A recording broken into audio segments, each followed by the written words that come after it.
કંઈક તમારાથી ગુનો ભૂલ થઈ હશે ને તો માં યાદ કરાવશે, અને કદાચ નહીં આવે ને તો હું માતા મેલડી આવીશ.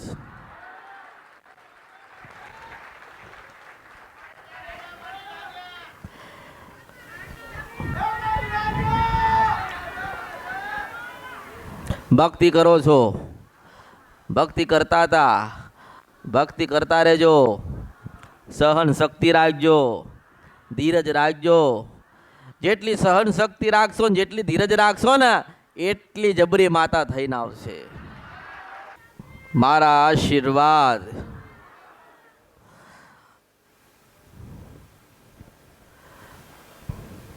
તમે ધીરજ રાખજો, થોડી ભક્તિ વધારજો, સહન શક્તિ રાખજો. આ કળિયુગ છે એટલે કોઈ તમારું નહીં થાય, પણ તમારા ઘરે મઢે બેહેલી તમારી માં તમારી જરૂરથી થશે.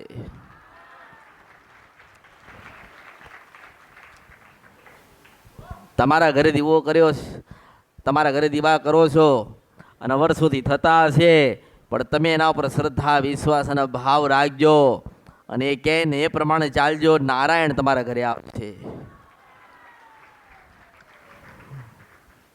ભક્તિ કરતા કરતા કરતા કરતા કરતા કદાચ કંઈ જ્ઞાન મળે તો એ લેતા રહેજો. જ્ઞાન હશે તો દેવ સુધી તમારે પહોંચાશે. તમારી અંદર ભક્તિ હશે, જ્ઞાન હશે, સમજણ હશે તો તમારી માં કંઈ કહેવા આવશે ને તો તમારા મગજમાં તમારા હૃદયમાં ઉતરવી જોઈએ વાત. પણ આ કળિયુગ છે ને, ભક્તિ કરીને ભક્ત બનજો અને ભક્તિના માર્ગે જજો. તમારા વડીલો, તમારા દાદા, તમારા પરદાદા જે કોઈ માં મૂકીને ગયા હોય ને એની સાચા હૃદય સાચા ભાવથી ભક્તિ કરજો. આ તો ભક્તો યાદ કરતા હોય કે મારી માં ખોડિયાર બોલશે, એટલે હું તો હૃદયના ચોપડા વાંચનારી મેલડી છું. તમારા પ્રશ્ન 1000 છે, મારો એક જ જવાબ છે કે બેઠી છું ને બોલું છું ને જરૂરથી તમારું સારું થશે. હું મેલડી મેલડી મેલડી ને મેલડી છું. તમારા ઘરે દીવો કરો છો, એ દીવામાં કદાચ દર્શન થાય તો દર્શન કરી લેજો, ભક્તિ થાય તો કરી લેજો. એ દીવાની સાચા દેવના દીવાની ઓળખ થાય ને તો કરી લેજો.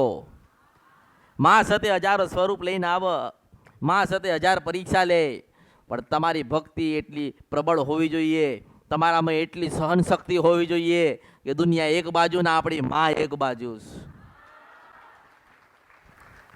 સારું કરવા આવશે તમારી જનેતા, તમારી કુળદેવી, તમારા બીજા માતાઓ, તમારા પૂર્વજો મૂકીને ગયા છે એવી માતાઓ તમારું સારું કરવા આવશે. પણ કદાચ ગુનો થઈ ગયો હોય, ભૂલ થઈ ગયેલી હોય તો માં નારાજ થઈ હોય ને માને દુઃખ લાગ્યું હોય તો વસ્તી પરિવારને કંઈક જ્ઞાન મેળવવા માટે માએ ફરવા માટે મોકલ્યા હોય, પણ ફરતા ફરતા ફરતા ફરતા આજે મેલડીનો સંગ કર્યો, મેલડીનો સંગ કર્યો. મારી પાસે કદાચ તમે આયા છો, તમે નથી આયા, તમારા ઘરે બેહેલી એક માતાઓ મારા સુધી મોકલ્યા. નકર ઘણા મંદિરો, ઘણી જગ્યા, ઘણા દેવસ્થાન હશે, ભગવાન છે ને માતા છે ને હોવા જોઈએ. હશે તો ભક્તિ વધશે ને, ભાવ વધશે ને, પણ તમારી અંદર ધીરજ હોવી જોઈએ. જેની પાસે ધીરજ હશે ને એને એની માં જરૂરથી મળશે.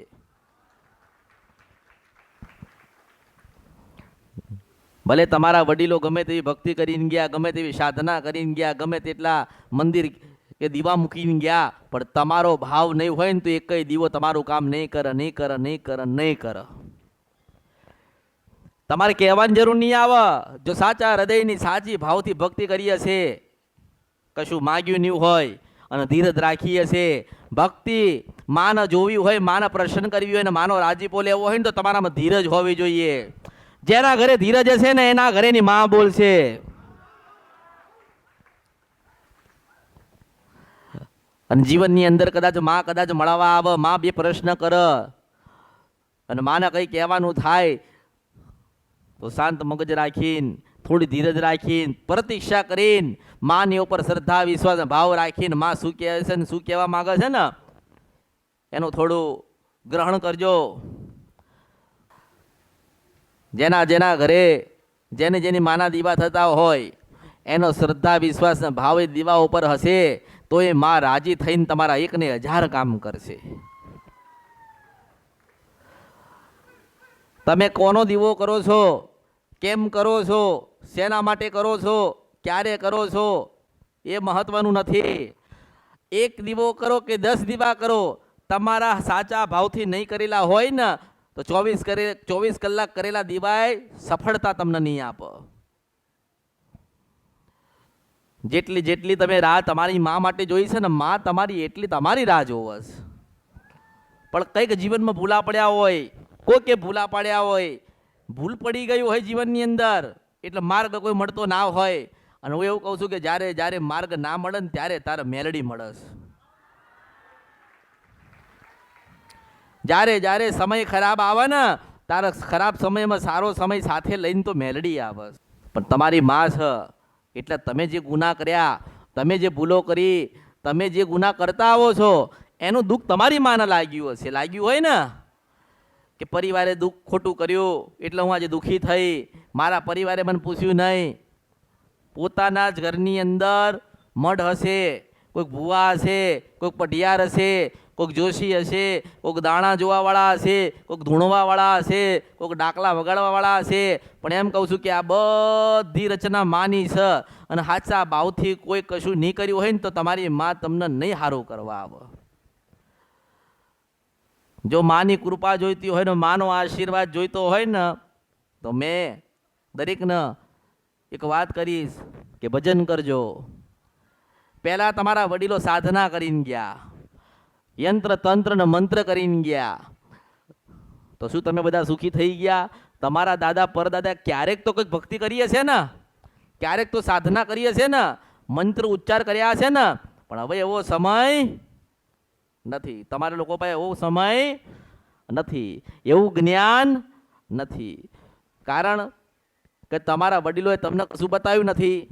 પણ હું બતાવું છું કે કંઈ ના થાય તો તમારી માનો દીવો કરજો, કંઈ ના એને આપી શકો તો ભક્તિ કરજો, અને અવશ્ય તમારી માનું 12 થી 4 નું ભજન કરજો. તો જેમ જેમ તમારા વડીલો જેમ મોટી મોટી સાધના કરીને ગયા ને, એનાથી પ્રબળ વસ્તુ અને ભક્તિ અને સાધના તમારી ગણાશે. જેને જેને દીવો કર્યો ને, તો દીવા તો તમે કરી નાખ્યા. દીવો કર્યો એટલે તમારી ફરજ પૂરી થઈ ગઈ. દીવો કર્યો તમારી ફરજ પૂરી નહીં થતી.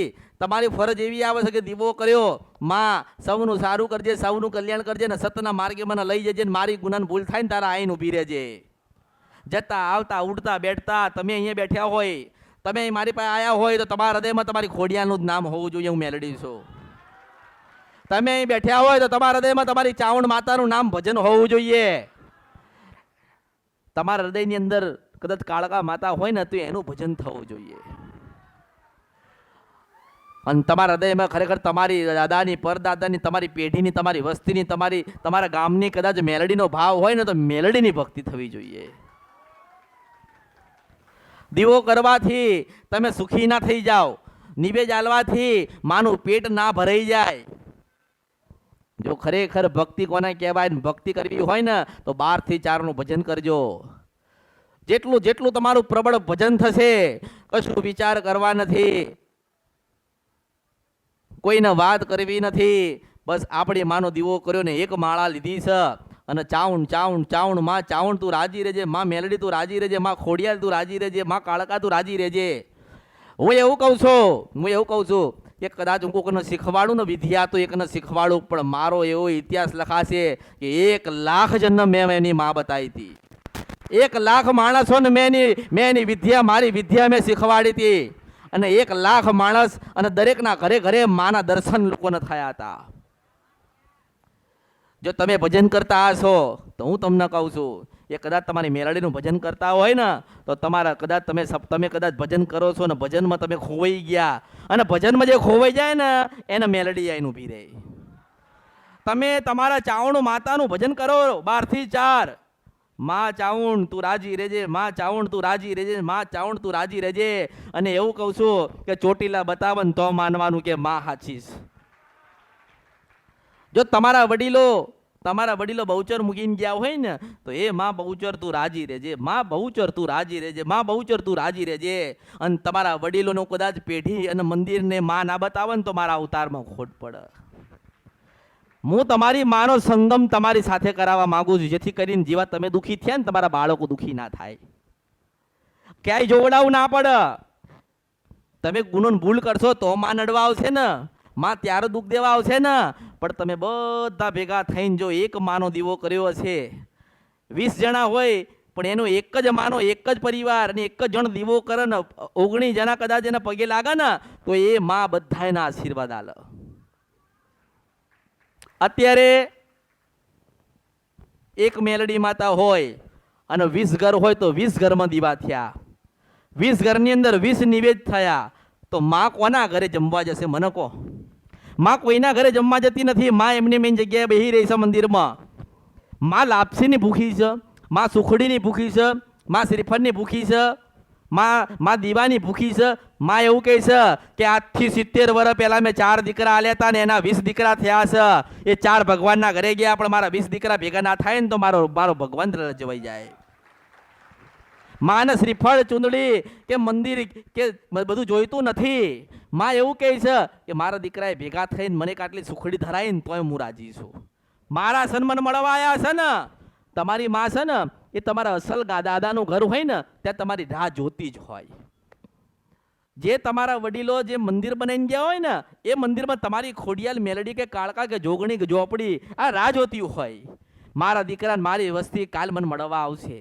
તમે ખાલી હાથે જાઓ ને કશું લીધા વગર, હું એવું કહું છું કે ભાવ હોવો જોઈએ કે માં તને મળવા આવ્યા છીએ, અને તમે ઘરમાં બેહો અને તમે માના દર્શન કરો અને હાથ જોડીને માને યાદ કરો ને એ માં દેખાય દેખાય દેખાય ને દેખાય છે. તમારા વડીલો તમારા પૂર્વજો ગામડું છોડીને શહેરમાં આવ્યા, માતાઓ નહીં હો. માતા તો હજુ ત્યાં જ બેઠી છે. યાદ રાખજો એક સમય પાછું બધાને ગામડે જવાનું આવશે, લખી રાખજો.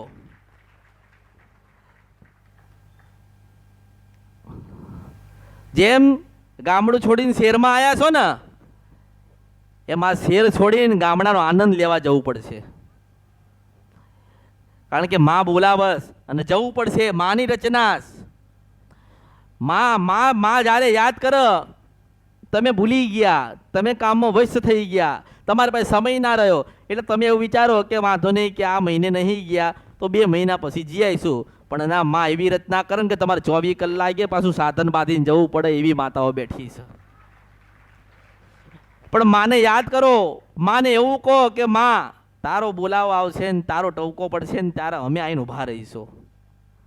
પછી રાત્રે કદાચ હોતા હોય ને એવું થાય, અચાનક એવું થાય, મનમાં થાય, ઘણાને થાય, ત્યારે એવું મનમાં થાય છે કે કાલ તો સવારે ગામડે જે નિવેદ કરવું છે તો માની લેવાનું કે તમારી માં આવીને તમને કહી ગઈ. આ વાતો છે ને, આ વાતો ક્યાંક લખેલી નથી. આ સંકેત, માના સંકેત, આ બધી વાતો કોઈ જગ્યાએ લખેલી નથી અને કોઈ તમને કહેવા નહીં આવે. માનો કે તમે ઊંઘી ગયા છો અને સવાર પડી અને તમે ઉઠ્યા અને તમને એવું લાગ્યું કે ચોટીલા જવું છે એટલે જતું રહેવાનું, પાછી મળશે, હું માતા છું.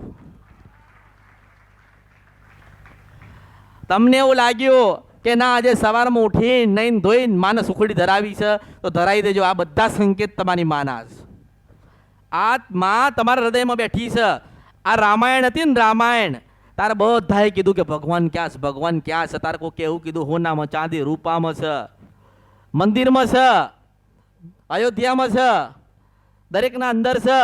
તારે હનુમાને એવું કીધું કે મારા હૃદયમાં, મારા જીવમાં, મારા હૃદયમાં હોવા જોઈએ તો અંદર હશે. તારા ભગવાને આજથી હજારો વર્ષ પહેલા પોતાની છાતી ચીરીને બતાવેલા રામ કે કોઈ મંદિરમાં નહીં, આપણા હૃદયમાં ભગવાન બેઠ્યા છે. એવી રીતે ભગવાને આ ઉદાહરણ આલ્યું માણસને કે તમે આમ તેમ ફાફા ના મારશો. અંદર બેઠ્યો છે ને એને જગાયેલો ને એ જાગી ગયો ને તો તમારે પછી જાગવાનો વારો નહીં આવે. તમારે ઉજાગરો કરવો નહીં પડે, તમારે દોડવું નહીં પડે, તમારે જોવડાવવું નહીં પડે. આનંદ આનંદ આનંદ આનંદ આનંદ. તમારી ફરજમાં શું આવે કે 12 મહિને નિવેદ કરવું, એ તમારી ફરજમાં આવે ને. તમારી ફરજમાં શું આવે કે મંદિર જૂનું થઈ ગયું હોય તો નવું બનાવીએ. તમારી ફરજમાં શું આવે કે નાનું મોટું કોઈક તહેવાર હોય ને તો માને કંઈક ભેટ આલીએ, આવે ને. તમારી ફરજમાં આવે તો માની ફરજમાં શું આવે કે મારી વસ્તી ને મારો દીકરા ને મારી દીકરી કોઈ દાડો દુઃખી ના થાય. માની ફરજમાં આવે છે. માં શોખ પૂરા કરવા નહીં આવે, પણ આ કળિયુગમાં કોઈ માં તમારા શોખ પૂરા કરવા નહીં આવે. માણસ દુઃખી થાય ને તો એના શોખથી થાય. જો તમે શોખ તમારા મૂકી દો ને ભક્તિ કરો તો તમે સારું જીવન જીવશો. માં તમને કઈ સારું ખવડાવવા આવશે, પણ તમારા શોખ મૂકી દો, તમે સાદાઈ તમારી અપનાવી લો. તમારી માં જેવું તમને જીવાડે ને એવું તમે જીવવાનું ચાલુ કરો તો ઘણો બધો તમારા જીવનમાં આનંદ આવશે અને તમારી બા રાજી થશે. અને આમ તેમ દોડશો નહીં, ક્યાંય નથી. મેં શું કીધું કે આપણે હનુમાનજીના પાસેથી ઉદાહરણ લો કે રામ ક્યાં નીકળ્યા હતા, તો કે હૃદયમાં નીકળ્યા હતા. તો આપણા ક્યાં નીકળશે? આપણા હૃદયમાં નીકળશે. પણ આપણે હૃદય ના ખોલી શકીએ, આપણે હનુમાન ના બની શકીએ, પણ બીજું કંઈ ના કરી શકીએ. તો લક્ષ્મણની એક લક્ષ્મણ રેખા છે ને, રેખામાં લઈને આપણે ભક્તિ કરી શકીએ.